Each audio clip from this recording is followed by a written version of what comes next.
Alors pour la suite, là tout de suite, il va falloir télécharger un dossier. Le dossier, vous allez y accéder avec cette adresse-là, adresse simplifiée que je vous ai mise ici, que vous tapez dans la barre d'URL d'un navigateur.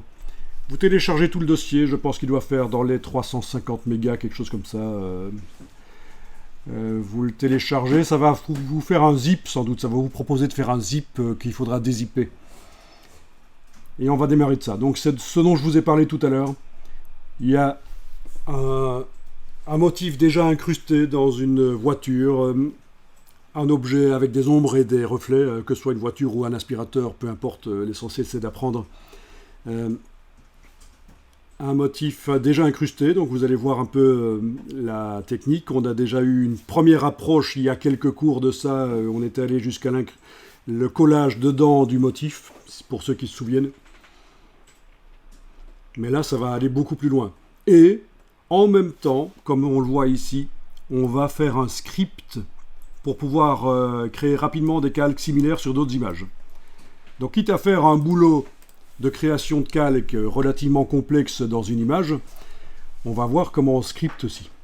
Mais un script qui va dialoguer avec l'utilisateur. Vous allez voir qu'on va faire du dialogue. Dès le début du script, il y aura un message qui va expliquer ce qui va se passer, et pendant le script, il y aura d'autres messages. Donc c'est pas juste un bête script avec 2-3 actions que vous devez répéter régulièrement, ça va être un script un peu plus complexe. Donc, quand vous tapez l'adresse dans la barre d'URL d'un navigateur, vous arrivez à ceci.